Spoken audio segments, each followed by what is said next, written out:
Hello good morning जोहार, मैं संजय और आप देख रहे हैं न्यूज झारखंड। समय हो चला है झारखंड की खबरों को जानने का, उनसे अपडेट होने का। तो चलिए जानते हैं आज की झारखंड की 25 मुख्य बड़ी खबरों को। उससे पहले अगर आप न्यूज झारखंड चैनल पर नए हैं तो प्लीज चैनल को सब्सक्राइब करके बेल आइकन प्रेस कर दीजिए, जिससे आप तक झारखंड की हर एक छोटी बड़ी खबर का अपडेट आप तक पहुंचता रहे। तो चलिए शुरुआत करते हैं आज की पहली और महत्वपूर्ण बड़ी खबर से। झारखंड में फिर सक्रिय हुआ मानसून। कई जिलों में अगले 4 दिनों तक भारी बारिश की प्रबल संभावना, लोगों को सावधान और सतर्क रहने की सलाह। पिछले 24 घंटे में राज्य में मानसून कमजोर रहने के बाद एक बार फिर मानसूनी एक्टिविटी के सक्रिय होने की संभावना मौसम केंद्र ने व्यक्त की है। हालांकि पिछले 24 घंटे के दौरान झारखंड के ज्यादातर क्षेत्रों में हल्के से लेकर मध्यम तो कई क्षेत्रों में भारी बारिश रिकॉर्ड की गई है। इधर मौसम केंद्र रांची के अनुसार आज 24 जुलाई यानी गुरुवार को राज्य में कई जगहों पर गर्जन के साथ मध्यम दर्जे की वर्षा होने की प्रबल संभावना है।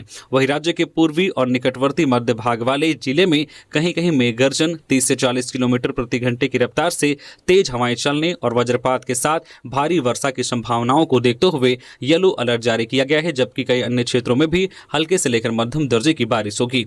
वहीं कल 25 जुलाई को राज्य के दक्षिणी पूर्वी भाग वाले जिले पूर्वी सिंहभूम, पश्चिमी सिंहभूम और सरायकेला खारसावा में बहुत भारी बारिश का ऑरेंज अलर्ट जारी किया गया है। साथ ही 17 जिलों में भारी बारिश का येलो अलर्ट जारी किया गया है। जिन जिलों में कल 25 जुलाई की सुबह 8:30 बजे से 26 जुलाई की सुबह 8:30 बजे तक के लिए भारी बारिश का येलो अलर्ट जारी किया गया है, उनमें गुमला, रांची, लोहरदगा, रामगढ़, बोकारो, धनबाद, जामताड़ा, हजारीबाग, गिरिडीह, कोडरमा, खुंटी, गोड्डा, साहिबगंज, पाकुड़, दुमका और देवघर जिले शामिल हैं। वहीं 26 जुलाई को राज्य के गुमला, रांची, खुंटी, सिमडेगा, पश्चिमी सिंहभूम, सरायकेला खारसावा, पूर्वी सिंहभूम में भारी से अत्यधिक भारी वर्षा का ऑरेंज अलर्ट जारी किया गया है, जबकि गढ़वा, पलामू, लातेहार और लोहरदगा जिले में भारी बारिश का येलो अलर्ट जारी किया गया है। इसी तरह से 27 जुलाई को भी राज्य के लोहरदगा, गुमला और सिमडेगा जिले में अत्यधिक भारी बारिश का ऑरेंज अलर्ट जारी किया गया है, जबकि राज्य के गढ़वा, पलामू, लातेहार, रांची, खुंटी और पश्चिमी सिंहभूम में भारी बारिश का येलो अलर्ट जारी किया गया है। धनबाद में अवैध खनन से 9 मजदूरों की मौत की आशंका, जनप्रतिनिधियों को ग्रामीणों ने खदेड़ा। धनबाद जिले के बागमारा प्रखंड के केसरगढ़ इलाके में अवैध कोयला खनन के दौरान 9 मजदूरों के दबकर मरने की आशंका से क्षेत्र में हड़कंप मच गया है। हालांकि प्रशासन की ओर से अब तक किसी भी मौत की आधिकारिक पुष्टि नहीं की गई है, लेकिन स्थानीय स्तर पर घटना को लेकर तरह तरह की चर्चाएं तेज है। इस मामले को लेकर जमशेदपुर पश्चिम के विधायक सरयू राय ने सोशल मीडिया प्लेटफॉर्म एक्स पर एक पोस्ट के जरिए चिंता जताई।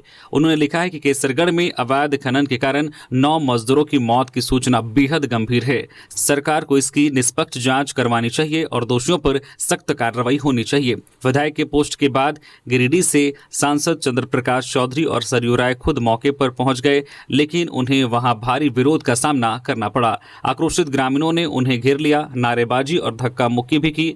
स्थिति तनावपूर्ण होती देख दोनों जनप्रतिनिधियों को घटनास्थल से लौटना पड़ा। ग्रामीणों का कहना है कि ऐसी कोई घटना नहीं हुई और यह सिर्फ अफवाह है। उन्होंने इस मामले को सियासी रंग देने की बात भी कही। दूसरी ओर सांसद चंद्र प्रकाश चौधरी ने कहा है कि जिला प्रशासन और बीसीसीएल की मिलीभगत से अवैध कोयला खनन धड़ल्ले से चल रहा है। यदि यह अफवाह है तो प्रशासन खुद मौके की जो खुदाई कर जांच करवा सकता है। बताया जा रहा है कि बीसीसीएल ने जो है डीजीएमएस की रेस्क्यू टीम को भी घटनास्थल पर जाने से रोक दिया है। इससे शक और गहरा हो गया है कि कहीं कुछ छिपाया तो नहीं जा रहा है। अब सबकी निगाहें प्रशासन की कार्रवाई पर टिकी है। बकाया मानदेय व समायोजन की मांग को लेकर साक्षरता कर्मियों का धरना। राज्य सरकार से वर्षों से लंबित बकाया मानदेय और सेवा समायोजन की मांग को लेकर साक्षरता कर्मियों ने बुधवार को धनबाद में जोरदार प्रदर्शन किया। Randhir Verma stadium golf ground से रणधीर वर्मा चौक तक पैदल मार्च करते हुए कर्मियों ने सरकार के खिलाफ नारेबाजी की और धरने पर बैठ गए। साक्षरता कर्मियों ने बताया है कि वर्ष 1984 से राज्य सरकार के विभिन्न अभियानों जैसे राशन कार्ड सर्वेक्षण, पल्स पल्स पोलियो अभियान, मतदाता जागरूकता कार्यक्रम आदि में अपनी सेवाएं दे रहे हैं। इसके बावजूद उन्हें अब तक नियमित मानदेय नहीं मिला है और न ही उनकी सेवाओं का समायोजन किया गया है। कर्मियों के अनुसार झारखंड में लगभग 10,000 साक्षरता कर्मी कार्यरत हैं, जिनमें अकेले धनबाद जिले में करीब 700 कर्मी शामिल हैं। उन्होंने सरकार पर उपेक्षा का आरोप लगाते हुए कहा कि झरिया की पूर्व विधायक पूर्णिमा नीरज सिंह ने यह मुद्दा विधानसभा में उठाया था, लेकिन आज तक कोई ठोस कार्रवाई नहीं हुई। आक्रोशित कर्मियों ने साफ शब्दों में चेतावनी दी है कि यदि उनकी मांगों पर शीघ्र निर्णय नहीं लिया गया तो वे 4 अगस्त को झारखंड विधानसभा का घेराव करेंगे। गुमला में सेक्स रैकेट का भंडाफोड़, 4 गिरफ्तार, आपत्तिजनक सामग्री बरामद। गुमला पुलिस ने सदर थाना क्षेत्र के लाल डिपा में चल रहे एक बड़े सेक्स रैकेट का भंडाफोड़ किया है। इस कार्रवाई में 3 महिलाओं सहित कुल 4 लोगों को गिरफ्तार किया गया है। पुलिस ने मौके से नशीली दवाएं और कई आपत्तिजनक सामग्री भी बरामद की है। गुमला एसडीपीओ सुरेश प्रसाद यादव के नेतृत्व में महिला थानेदार अंकिता कुमारी साहू की टीम ने गुप्त सूचना के आधार पर बुधवार को एक घर पर छापेमारी की। छापेमारी के दौरान एक महिला को कमरे के बाहर पाया गया, जबकि घर की तलाशी लेने पर एक 34 वर्षीय पुरुष और 2 महिलाएं 28 वर्षीय और 40 वर्षीय आपत्तिजनक स्थिति में मिले। हालांकि इस दौरान एक अन्य पुरुष मौके से फरार होने में सफल रहा। पुलिस को घटनास्थल से शक्तिवर्धक कैप्सूल, कई आपत्तिजनक सामग्री जो है हंटर बियर की खाली बोतलें और आरएस शराब की बोतलें मिली हैं। इसके अतिरिक्त 12,950 रुपये नगद भी जब्त किए गए हैं। पुलिस की शुरुआती पूछताछ में गिरफ्तार किए गए लोगों ने बताया है कि यह रैकेट करीब 1 महीने से संचालित हो रहा था। इसमें महिलाओं को पैसे देकर देह व्यापार कराया जाता था। तस्वीर लेने पहुंचा, हाथी ने पैरों से कुचलकर मार डाला, फिसलने से गिरा युवक, भाग न पाया। हाथी ने सूंड से उठाकर जमीन पर पटका। कोडरमा में बुधवार को हाथी के हमले से एक युवक की मौत हो गई। युवक हाथी की तस्वीर लेने के लिए उसके पास पहुंच गया था। इसी दौरान उसका पैर फिसल गया और युवक जमीन पर गिर गया। इसी बीच हाथी ने युवक को सूंड से उठाकर कई बार जमीन पर पटक दिया और फिर पैरों से कुचलकर मार डाला। जो घटना मरकच्चो प्रखंड के बेलाडी गाँव की है। मृतक युवक की पहचान सदाम अंसारी 29 वर्षीय के रूप में की गई है। दरअसल हाथियों का झुंड रात से ही चोपनाडीह के ग्रामीण इलाकों में घूम रहा था। सुबह में हाथियों ने 2 लोग की बाइक को नुकसान पहुंचाया था। इसकी सूचना गांव में मिलने के बाद सदाम कुछ युवकों के साथ हाथी की तस्वीर लेने निकला। हाथी ने उन्हें खदेड़ना शुरू कर दिया। इससे अन्य युवक भाग निकले, पर सदाम का पैर फिसल गया और वह वहीं पर गिर गया। हाथी ने उसे सूंड से उठाकर कई बार जमीन पर पटक दिया और फिर पैरों तले कुचल दिया। इस हमले में सदाम की आंतें बाहर निकल आई। मौके पर जुटे ग्रामीणों के प्रयास से हाथी को वहां से भगाया गया। घायल सदाम को पहले कोडरमा सदर अस्पताल ले जाया गया। हालत गंभीर होने के कारण उसे रांची के रिम्स रेफर कर दिया गया। रिम्स जाने के दौरान सदाम ने दम तोड़ दिया। जयनगर प्रखंड में इससे पहले हाथी 4 लोगों की जान ले चुका है। फार्मेसी काउंसिल में झारखंडियों की अनदेखी, देवेंद्र नाथ महतो ने दिया 1 सप्ताह का अल्टीमेटम, आंदोलन की चेतावनी। झारखंड स्टेट फार्मेसी काउंसिल में रजिस्ट्रार समेत मनोनीत एवं निर्वाचित सदस्यों के चयन में अनियमितताओं को लेकर विवाद लगातार गहराता जा रहा है। इसी के विरोध में झारखंड लोकतांत्रिक क्रांतिकारी मोर्चा द्वारा काउंसिल मुख्यालय के समक्ष बुधवार को जोरदार धरना प्रदर्शन किया गया। आंदोलन का नेतृत्व कर रहे देवेंद्र नाथ महतो ने काउंसिल प्रबंधन को अपना लिखित ज्ञापन सौंपते हुए 1 सप्ताह का अल्टीमेटम दिया। कहा कि राज्य के मूलवासियों के अधिकारों के लिए हमारा गठबंधन कटिबद्ध है। काउंसिल और सरकारी व गैर झारखंडियों के कब्जे में मनमानी तरीके से संचालित हो रही है। तमाम विसंगतियों को दूर करने के लिए हमारा आंदोलन जारी रहेगा। प्रदर्शनकारियों ने शहीद महापुरुषों के जयकारों के साथ 4 घंटे तक धरनास्थल पर डटे रहे। मौके पर बरियातू थाना की पुलिस दल बल के साथ मौजूद रही। आंदोलनकारी काउंसिल के वर्तमान रजिस्ट्रार प्रशांत कुमार पांडे की कार्यप्रणाली पर गंभीर सवाल उठाते रहे। स्वास्थ्य मंत्री सरकार और जनता दोनों के लिए बोझ बन चुके हैं, बाबूलाल मरांडी का आरोप। भाजपा प्रदेश अध्यक्ष एवं नेता प्रतिपक्ष बाबूलाल मरांडी ने बुधवार को राज्य के स्वास्थ्य मंत्री पर बड़ा निशाना साधा। मरांडी ने कहा कि साहिबगंज की हृदय विदारक घटना ने एक बार फिर झारखंड की स्वास्थ्य व्यवस्था की पोल खोल दी है। बीमार किशोरी को खाट पर लादकर अस्पताल ले जाना पड़ा और मौत के बाद भी शव ले जाने के लिए एम्बुलेंस तक नहीं मिली। परिजन जो है शव को खाट पर रखकर 10 किलोमीटर पैदल चलने को मजबूर हुए। कहा है कि स्वास्थ्य मंत्री ने एम्बुलेंस संचालन की जिम्मेदारी अपने करीबी को सौंप दी है और सरकारी अस्पताल के कामकाज में उनका अबोध बेटा भी हस्तक्षेप कर रहा है। ऐसे निकम्मे मंत्री न सिर्फ सरकार पर बल्कि जनता पर भी बोझ बन चुके हैं। उन्होंने मुख्यमंत्री जी से आग्रह करते हुए कहा कि स्वास्थ्य विभाग और एम्बुलेंस सेवाओं की तत्काल समीक्षा करे और ऐसी घटनाओं की पुनरावृत्ति रोकने के लिए सख्त और प्रभावी दिशा निर्देश जारी करे ताकि जनता को बुनियादी सुविधाओं के लिए परेशानी ना झेलनी पड़े। कड़िया मुंडा से मिलने अस्पताल पहुंचे सीएम हेमंत सोरेन। बाबूलाल मरांडी ने भी जाना हालचाल। रांची के मेडिका अस्पताल में इलाजरत पूर्व सांसद सह भाजपा के वरिष्ठ नेता कड़िया मुंडा से मिलने सीएम हेमंत सोरेन पहुंचे। मुख्यमंत्री ने बुधवार को कड़िया मुंडा से उनका हालचाल जाना, साथ ही अस्पताल में चिकित्सकों से उनके स्वास्थ्य की जानकारी ली। मालूम हो कि मंगलवार को सांस लेने में तकलीफ होने की शिकायत के बाद पूर्व सांसद को रांची के मेडिका अस्पताल में भर्ती कराया गया। इधर भाजपा प्रदेश अध्यक्ष बाबूलाल मरांडी ने भी कड़िया मुंडा का हालचाल जानने अस्पताल पहुंचे। फिलहाल उन्हें डॉक्टरों की सलाह पर ऑक्सीजन सपोर्ट पर रखा गया है। साथ ही कुछ अन्य जरूरी टेस्ट भी किए गए हैं। डॉक्टर विजय मिश्रा की देखरेख में मेडिकल टीम पूर्व सांसद कड़िया मुंडा की हालत पर नजर रख रही है। बोकारो के मनीष को मिला 4.5 करोड़ का पैकेज। लंदन में एप्पल कंपनी में करेंगे काम। बोकारो जिले के रहने वाले मनीष प्रकाश को एप्पल में 4.5 करोड़ रुपए का सालाना पैकेज मिला है। उन्हें इंजीनियरिंग के मैनेजर के पद पर नियुक्त किया गया है। हाल ही में उन्होंने बेंगलुरु में एप्पल कंपनी ज्वाइन की थी, जिसके बाद अब उन्हें लंदन में इंजीनियरिंग मैनेजर के पद पर नियुक्त किया गया है। अगले ही महीने कंपनी उन्हें लंदन भेजेगी। मनीष ने इलेक्ट्रॉनिक एंड इलेक्ट्रिकल इंजीनियरिंग में बीटेक किया है। बता दें कि एप्पल में आने से पहले मनीष नेटफ्लिक्स में कार्यरत थे। मनीष के पिता का नाम साजन महतो और माता का नाम निर्मला देवी है। उन्होंने 6 महीने पहले ही स्वाति सिंह नाम की महिला से शादी की थी। मनीष अपनी पत्नी को सबसे बड़ी प्रेरणा और सार्थक मानते हैं। मनीष की 2 बहनें आरती देवी और उपासना कुमारी ने भी उनकी सफलता में बड़ा सहयोग दिया। मनीष कहते हैं कि उनके माता पिता, पत्नी और बहनें ही उनकी असली ताकत है और उन्हीं की वजह से वह आज इस मुकाम तक पहुंचे हैं। उनकी इस उपलब्धि से बोकारो समेत पूरे राज्य का नाम रोशन हुआ है। अवैध खनन में मजदूरों की मौत पर पहुंचे सीपी चौधरी और सरयू राय का भारी विरोध। धनबाद जिले के बागमारा के केसरगढ़ में अवैध खनन के दौरान 9 मजदूरों की दबकर मौत की खबर के बाद बुधवार को घटनास्थल पर गिरिडीह सांसद चंद्र प्रकाश चौधरी और जमशेदपुर के विधायक सरयू राय पहुंचे। इस दौरान स्थानीय ग्रामीणों के जबरदस्त विरोध का उनको सामना करना पड़ा। मौके पर पहुंचते ही ग्रामीणों ने दोनों नेताओं को घेर लिया और प्रशासन तथा नेताओं के खिलाफ जमकर नारेबाजी की। गुस्साए ग्रामीणों ने अव्यवस्था और लापरवाही को लेकर सांसद और विधायक से तीखे सवाल किए। इस दौरान स्थिति इतनी बिगड़ गई कि धक्का मुक्की तक की नौबत आ गई, जिसके चलते नेताओं को घटनास्थल से निकलने पर मजबूर होना पड़ा। इधर बीसीसीएल की माइंस रेस्क्यू टीम भी मौके पर पहुंची। रेस्क्यू टीम को आशंका है कि अवैध खनन के दौरान कई मजदूर अभी भी मलबे में दबे हो सकते हैं। ग्रामीणों का आरोप है कि क्षेत्र में लंबे समय से अवैध खनन जारी है और प्रशासन की मिलीभगत से या मौत का कुचक्र चल रहा है। हादसे ने प्रशासनिक तंत्र और खनन माफियाओं की मिलीभगत पर बड़ा सवाल खड़ा कर दिया है। झारखंड हाईकोर्ट को मिला नया मुख्य न्यायाधीश।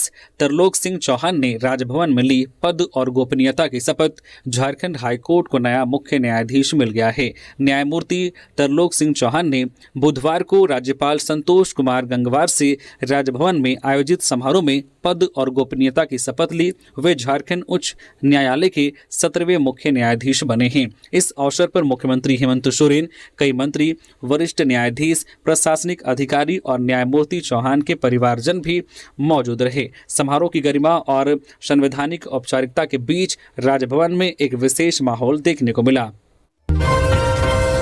शिक्षा का बन रहा मजाक, मिड डे मील के लिए जलाई जा रही किताबें। गुमला जिले के भरनो प्रखंड क्षेत्र में एक ऐसा भी सरकारी स्कूल है जहां बच्चों का मिड डे मील उनकी किताबों को जलाकर बनाया जाता है।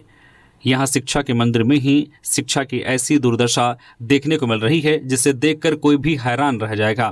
मामला भरनो प्रखंड के सुदूरवर्ती क्षेत्र जौली गांव स्थित राजकीयकृत प्राथमिक विद्यालय का है, जहां स्कूल में स्कूली छात्र छात्राओं के बीच वितरण करने वाली किताब से मिड डे मील का खाना लकड़ी के चूल्हे में बनाया जाता है और बीच बीच में लकड़ी को सुलगाने के लिए बच्चों की पढ़ाई की किताबों को फाड़कर रसोइया जलाते हुए दिखाई देती है। इससे साफ जाहिर होता है कि इस सरकारी विद्यालय में बच्चों को कितना पढ़ाया लिखाया जाता होगा। इस विद्यालय में बच्चों के भविष्य के साथ खिलवाड़ तो हो ही रहा है, साथ ही लकड़ी के चूल्हे में खाना बनाना कहाँ तक सही है, जबकि विभाग की ओर से सख्त निर्देश दिया गया है कि सरकारी स्कूलों में मिड डे मील बनाने के लिए सिर्फ रसोई गैस का उपयोग करना है। गुमला में 3 साल की बच्ची से दुष्कर्म, मां के साथ आम तोड़ने गई थी बच्ची, नाबालिग आरोपी को भेजा गया बाल सुधार गृह। गुमला जिले के डुमरी थाना क्षेत्र में 3 वर्षीय बच्ची के साथ दुष्कर्म का मामला सामने आया है। आरोपी 13 वर्षीय किशोर को बाल सुधार गृह भेज दिया गया है। घटना 19 जुलाई की है।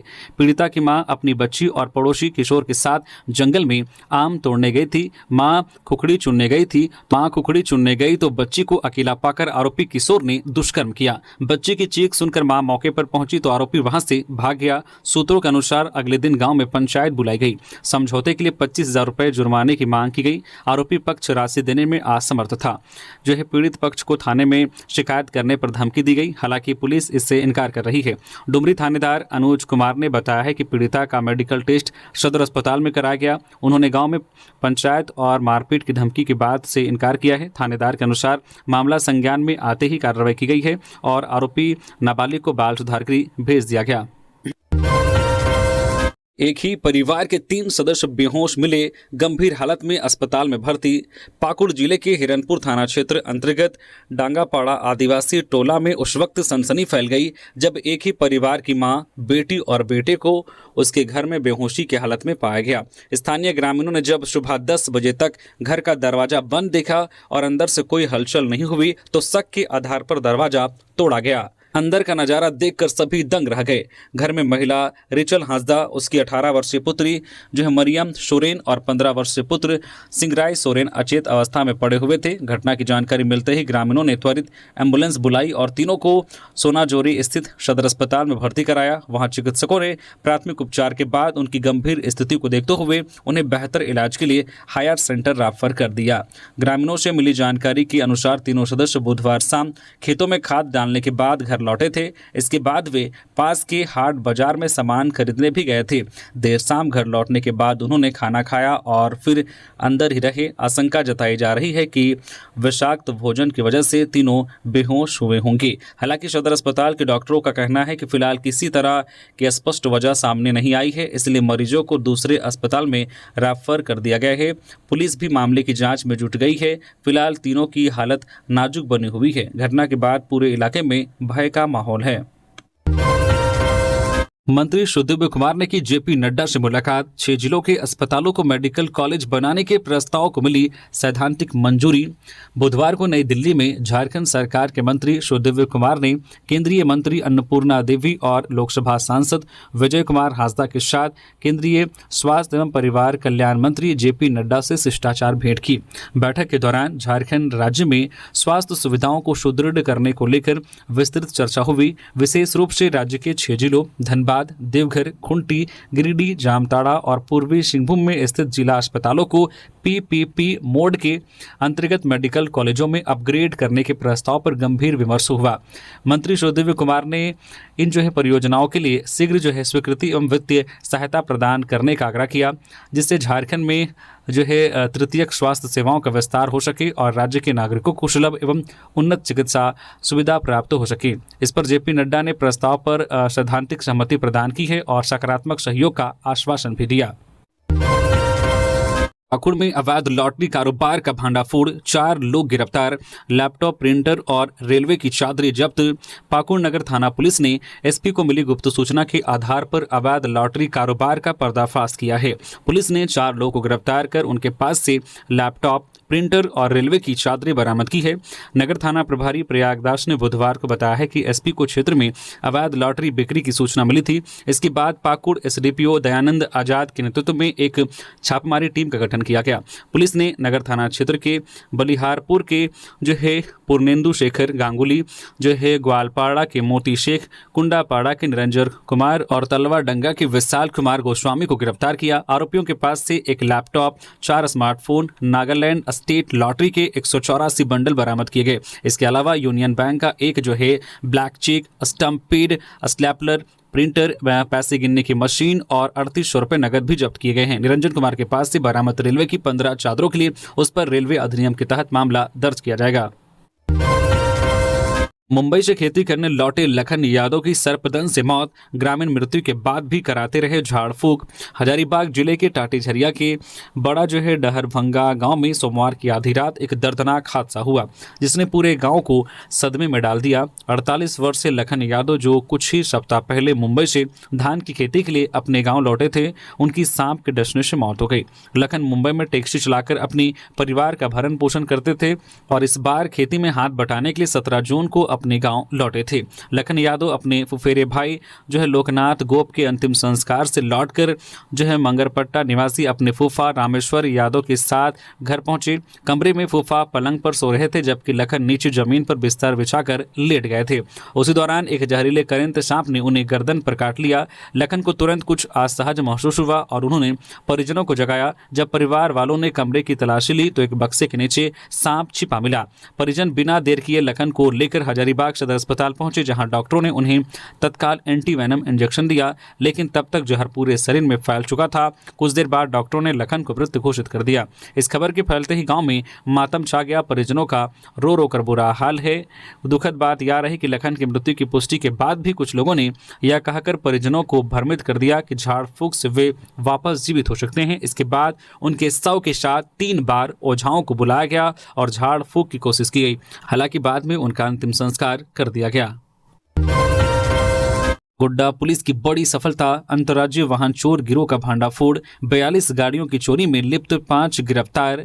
गोड्डा जिले में लगातार हो रही 4 पहिया वाहनों की चोरी के मामले में बड़ी सफलता हासिल करते हुए पुलिस ने अंतर्राज्यीय वाहन चोर गिरोह का पर्दाफाश किया है। इस कार्रवाई में पुलिस ने 42 गाड़ियां चोरी के मामले में कुल 5 अपराधियों को गिरफ्तार किया है। ये गिरफ्तारियां झारखंड, बिहार और पश्चिम बंगाल के विभिन्न जिलों में की गई छापेमारी के दौरान की गई। यह कार्रवाई विशेष जांच टीम SIT द्वारा की गई, जिसे पुलिस अधीक्षक गोड्डा के निर्देश पर अनुमंडल पुलिस पदाधिकारी महागामा के नेतृत्व में गठित किया गया था। गिरफ्तार अभियुक्तों में अजय कुमार, जीतू श्रीवास्तव, संतोष कुमार, साजन कुमार और चंद्रशेखर कुमार शामिल हैं। पूछताछ के दौरान इन अपराधियों ने कबूल किया है कि वे चोरी किए गए वाहनों का इंजन और चेसिस नंबर पंच कर बदल देते थे और फिर नकली दस्तावेज तैयार कर उन वाहनों को बेचते थे। पुलिस ने इनकी गिरफ्तारी के दौरान चोरी किए गए और घटनाओं में इस्तेमाल किए गए कुल 5 वाहन जब्त किए हैं। रांची के नामकुम में पति और बच्चों को छोड़कर महिला फरार, जेवर नकदी भी ले गई साथ। नामकुम थाना क्षेत्र में एक चौंकाने वाला मामला सामने आया है, जहां एक महिला अपने पति और बच्चों को छोड़कर घर से अचानक गायब हो गई। महिला जाते जाते घर में रखे कीमती जेवरात और नकदी भी साथ ले गई। पति इसकी लिखित शिकायत नामकुम थाना में की है। इस बाबत पीड़ित परिवार ने बताया कि उसने 19 जुलाई को नामकुम थाना में इस मामले की लिखित शिकायत दी थी, लेकिन अब तक पुलिस की ओर से कोई कार्रवाई नहीं की गई है। पीड़ित परिवार का कहना है कि वे कई बार थाने के चक्कर काट चुके हैं, लेकिन हर बार उन्हें सिर्फ आश्वासन ही मिला है। पति का आरोप है कि न सिर्फ उसका भावनात्मक नुकसान हुआ है, बल्कि आर्थिक रूप से भी उसे भारी क्षति उठानी पड़ी है। वह अब अपने बच्चों के साथ न्याय की गुहार लगा रहा है। फिलहाल महिला का कोई सुराग नहीं मिला है और मामला पुलिस कार्रवाई के इंतजार में है। सीएम हेमंत सोरेन ने विमल लकड़ा से अस्पताल में की मुलाकात, डॉक्टरों से स्वास्थ्य के लिए जानकारी। मुख्यमंत्री हेमंत सोरेन बुधवार को दीपाटोली स्थित क्यूरेस्टा अस्पताल पहुंचे। मुख्यमंत्री ने वहां इलाजरत पूर्व अंतर्राष्ट्रीय हॉकी खिलाड़ी विमल लकड़ा से मुलाकात की। मुख्यमंत्री ने वहां उपस्थित चिकित्सकों से विमल लकड़ा के स्वास्थ्य में हो रहे सुधार से संबंधित विस्तृत जानकारी प्राप्त की तथा उनके शीघ्र स्वस्थ होने की कामना की। बता दें कि विमल लकड़ा सिमडेगा स्थित अपने पैतृक गाँव में ही थे, जहाँ खेत में वे अचानक गिरकर बेहोश हो गए थे। सिमडेगा सदर अस्पताल ले जाने पर डॉक्टरों ने उनकी गंभीर स्थिति को देखते हुए उन्हें रांची रेफर कर दिया। जानकारी के अनुसार उनके सिर में खून के थक्के जम गए हैं। फिलहाल रांची के क्यूरेस्टा अस्पताल के ICU में उनका इलाज चल रहा है। झारखंड शराब घोटाले में बड़ी कार्रवाई, एसीबी ने अमित प्रभाकर को किया गिरफ्तार। झारखंड के बहुचर्चित शराब घोटाले मामले में भ्रष्टाचार निरोधक ब्यूरो एसीबी ने बुधवार को एक और बड़ी कार्रवाई करते हुए सुमित फैसिलिटी प्राइवेट लिमिटेड के डायरेक्टर अमित प्रभाकर सोलंकी को गिरफ्तार कर लिया है। सूत्रों के अनुसार अमित प्रभाकर से पूछताछ के बाद उसे गिरफ्तार किया गया। वह शराब दुकानों में मेन पावर सप्लाई करने वाली company Sumit facility private limited का डायरेक्टर रहा है। वर्ष 2022-23 के दौरान झारखंड में इसी कंपनी के माध्यम से शराब दुकानों में कर्मचारियों की आपूर्ति की जा रही थी। नितिन गडकरी की रांची पर सौगातों की बारिश, झारखंड में दौड़ेगी फ्लैश चार्जिंग बस, दे दिया ये भी तोहफा। केंद्रीय रक्षा राज्य मंत्री संजय सेठ ने बुधवार को नई दिल्ली में केंद्रीय परिवहन एवं राष्ट्रीय राजमार्ग मंत्री नितिन गडकरी से मुलाकात की। रांची में एलिवेटेड कॉरिडोर के लोकार्पण के लिए उनके प्रति आभार जताया। इसके साथ ही उन्हें एक स्मरण पत्र सौंपकर रांची में फ्लैश चार्जिंग बस चलाने, आउटर रिंग रोड का निर्माण और रातू रोड एलिवेटेड कॉरिडोर में सोहराई पेंटिंग का आग्रह किया। केंद्रीय परिवहन एवं राजमार्ग मंत्री नितिन गडकरी ने इन तीनों ही मामलों में तुरंत कार्रवाई का निर्देश दिया। रांची में फ्लैश चार्जिंग बस के संचालन के लिए डीपीआर बनाने का निर्देश दिया है।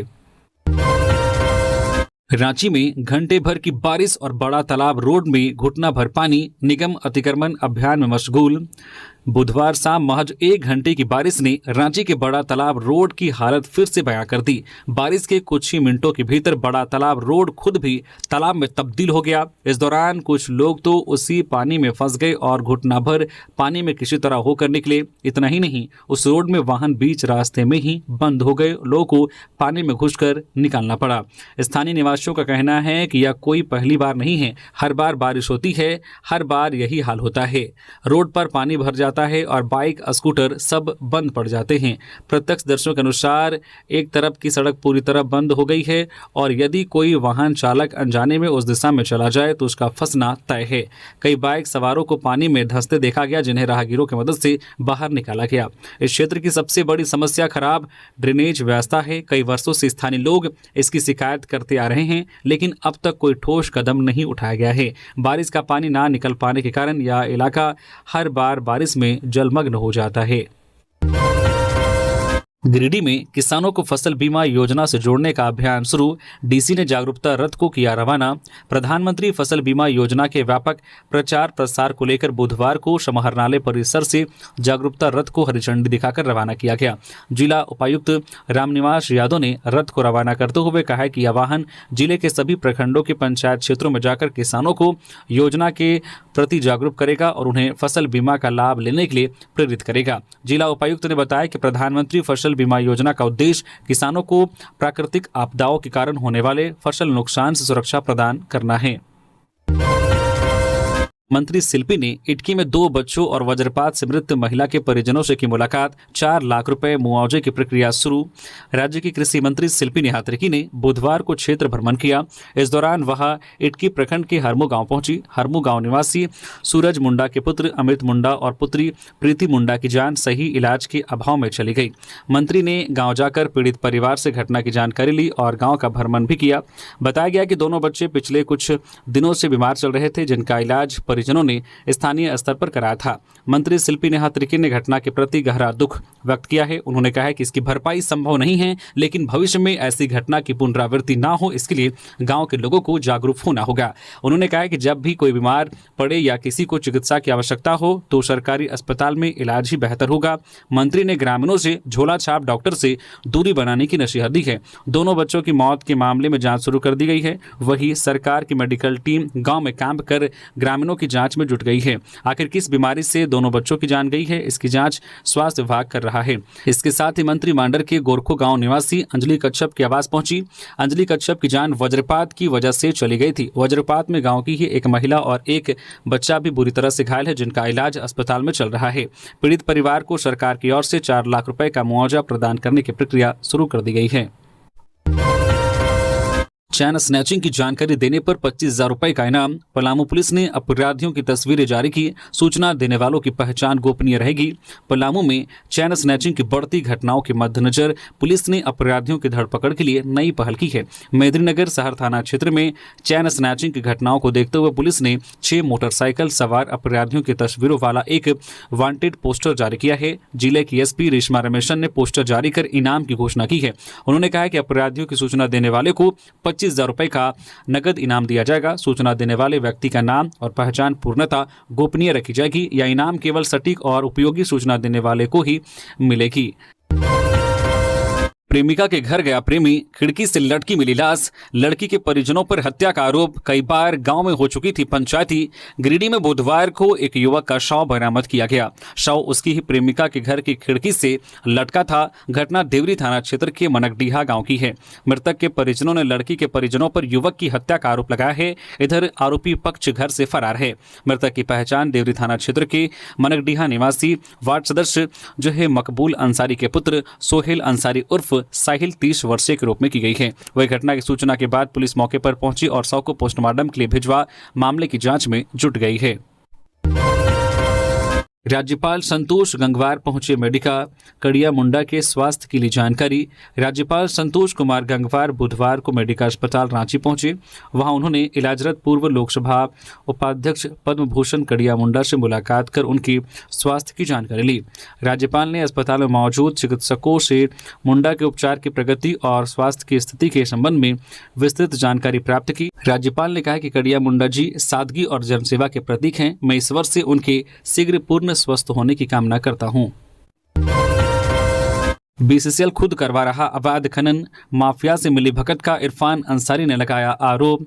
धनबाद के बागमारा में अवैध खनन के दौरान चाल धंसने से 9 मजदूरों की मौत के बाद एक बार फिर राज्य में कोयला के अवैध खनन पर सवाल खड़े हो रहे हैं। राज्य के स्वास्थ्य मंत्री डॉक्टर इरफान अंसारी ने बीसीसीएल और कोयला माफियाओं पर सवाल खड़ा करते हुए बीसीसीएल पर कोयला माफियाओं से मिलकर अवैध कोयला खनन करने का आरोप लगाया है। मंत्री ने घटना की निंदा करते हुए उच्च स्तरीय जांच की मांग की है। उन्होंने कहा कि धनबाद के बागमारा में अवैध खनन करते 9 मजदूरों की जान चली गई है, जो कि झारखंड के लिए बहुत बड़ी खबर है। बीसीसीएल लगातार माफियाओं से मिलकर खुद अवैध खनन करवाता है और इस तरह की घटना होने पर वह मुआवजा देने से भी बचता दिखता है। उन्होंने बताया कि जिनकी जमीन है, जिनका जगह है, वही लोग वहां मजदूरी कर मर रहे हैं। इसमें बीसीसीएल की साफ लापरवाही देखी जा रही है और इतनी बड़ी घटना हो रही है। मैं मुख्यमंत्री हेमंत सोरेन से यह मांग करता हूं कि इस पर वह खुद संज्ञान ले और उचित कार्रवाई कर उचित मुआवजा दिलवाने का काम करे। तो ये थी आज की झारखंड की टॉप बड़ी खबरें। इसी तरह से झारखंड की हर एक छोटी बड़ी खबर देखने के लिए आप हमारे चैनल न्यूज़ झारखंड चैनल को सब्सक्राइब करके बेल आइकन प्रेस कर दीजिए, जिससे आप तक झारखंड की हर एक छोटी बड़ी खबर का अपडेट आप तक पहुंचता रहे। तो अभी के लिए बस इतना ही। हमें दीजिए इजाजत, फिर मिलते हैं किसी और खबरों के साथ। धन्यवाद।